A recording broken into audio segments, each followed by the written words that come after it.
Hey guys and girls, so I'm going to show you how to create a fake flame effect on a photo.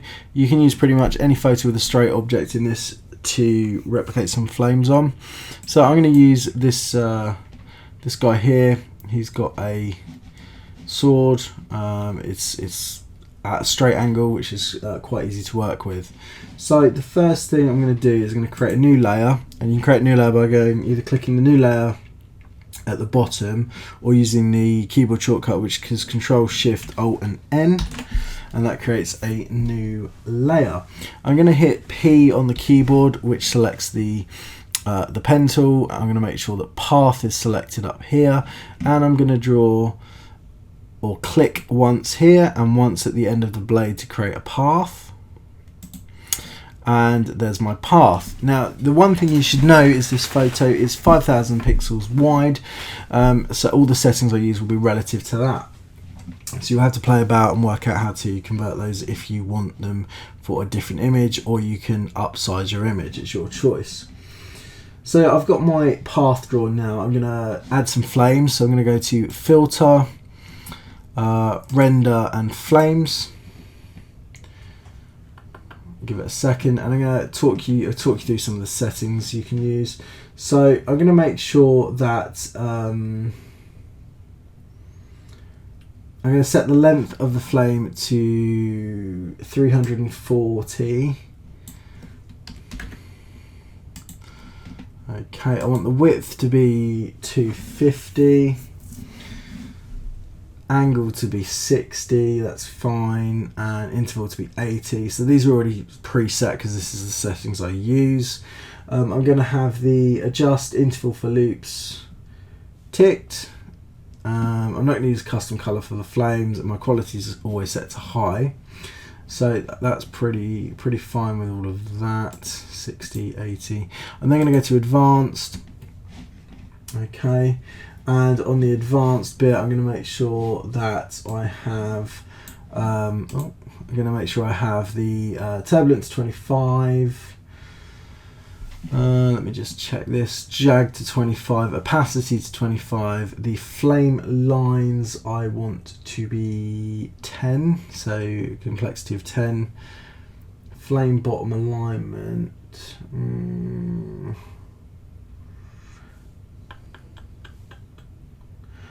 I think the flame bottom alignment I'm actually going to have set to 10.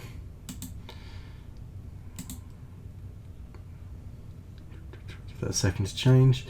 Flame style, we'll have normal. Flame shape oval and arrangement 1. Yeah, pretty happy with that. So click OK, and that will render our flames onto the sword. We no longer need our path anymore, so we can just hit delete on that and delete that path. We don't need that. So I'm gonna just name layer 1 to flames, just so as I can keep track of this. I'm gonna duplicate that, Control J, and it says copy of flames, the flames copy, which is fine. Okay. I'm going to set the bottom flames layer, the blending mode. I'm going to change the blending mode to an overlay and leave the opacity at 100. That is fine. I'm going to select the flames copy, the second one, and set it from normal to screen. Okay, so we've got like a quite bright thing. It gives a vibrant, high contrast flame. Okay, and then I'm going to group both the flame layers together. So I'm going to hold Control and click those, and then hit the group, which is the folder icon at the bottom, and put them into a group. I'm then going to click the layer mask, and this allows us to, if I expand this, we're going to take out these little bits at the bottom to look like the flames actually only on the blade and not coming over the blade. So to do that, we're going to paint with black. Anything we paint with black on a layer mask will disappear. Anything with white will bring it back. So if I show you now, I've just messed that up because the brush is too big. So what I can do is I can paint with white and bring that back completely. There we go. Shrink my brush size down. There we go. And I'll paint with black again just to get the effect I want on the blade. So all I'm doing is taking off the bits that are actually at the bottom on the blade, and if I've gone too far, what I'll do is I'll just flick back to white and just lower that again, and that's fine. That's we're happy with that. That's where I want it. Okay, I want to put a wind effect on. So what I'm going to do is I'm going to click on the Flames copy layer, and I'm going to add a filter, liquefy. Okay, and I want to use the warp tool, so I'm just going to hit W, make sure my warp tool is selected, and then what I'm going to do is I'm going to just feather out some of these flames.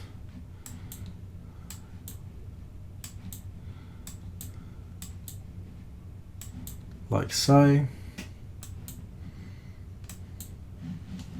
Click OK.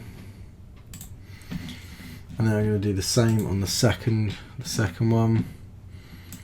Filter, liquefy, and just make some of these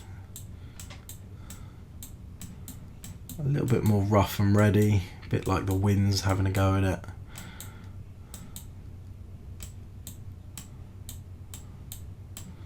And if you make a mistake or you don't like this, then just Control Z to go back. Click OK and see what that looks like. Yeah, pretty happy with that. It's quite a burning sort of wispy effect.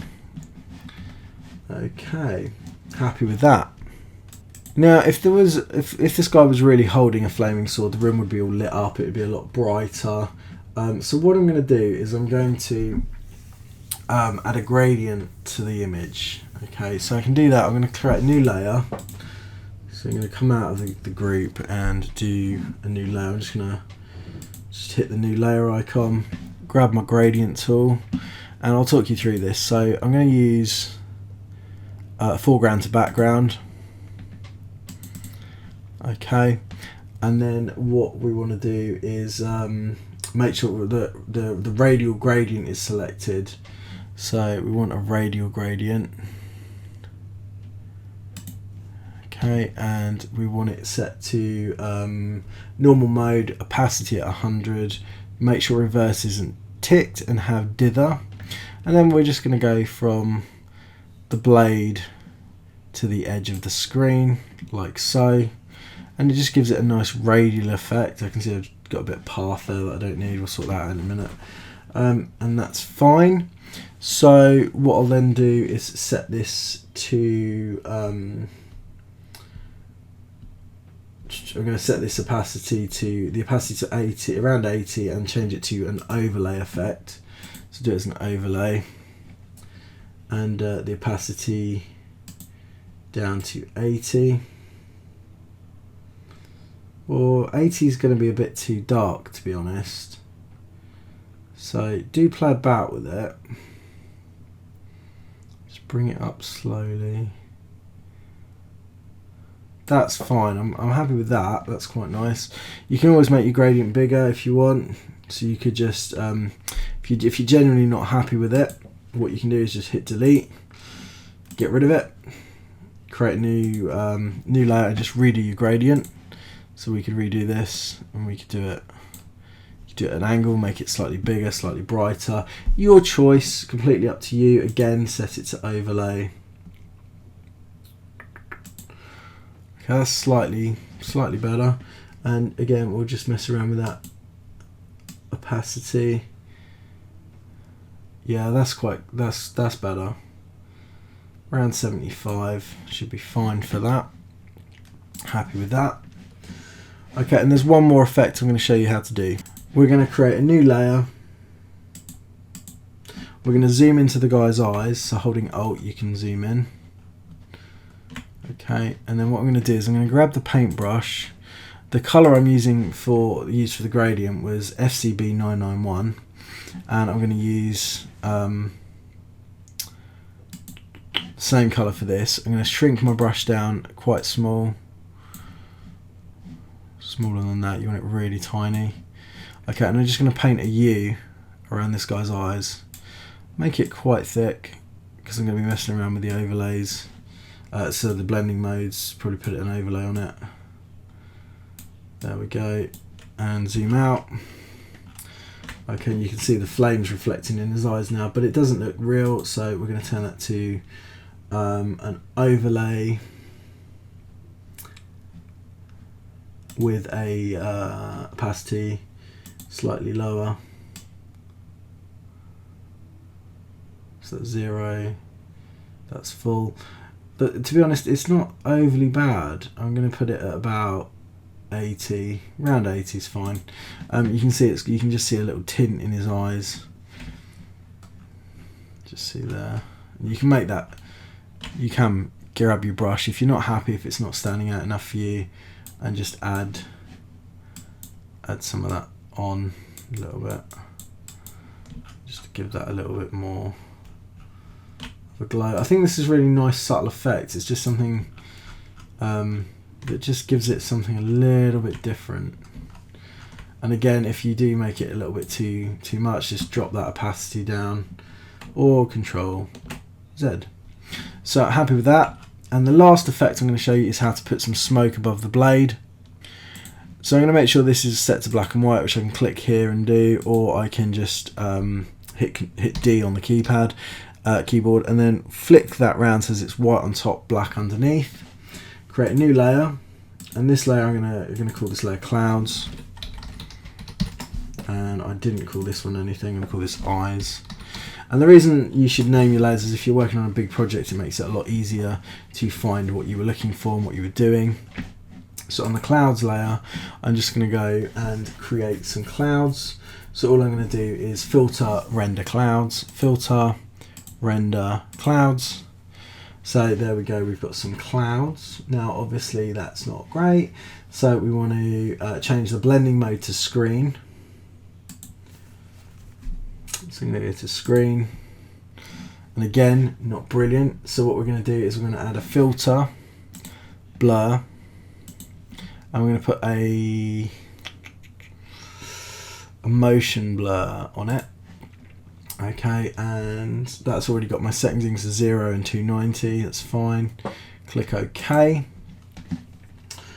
Okay, then we're going to grab the layer mask, and we are going to grab our brush, hit B on the keyboard for quickness, and then set that to black to delete, and then brush size, I'm going to make quite big. I'm going to get rid of some of this. I can make the brush a lot bigger to do this, to be honest. Get rid of a lot of the unnecessary clouds that I don't want. Don't want any underneath. None around the hand, to be honest. Just have it around there and around there.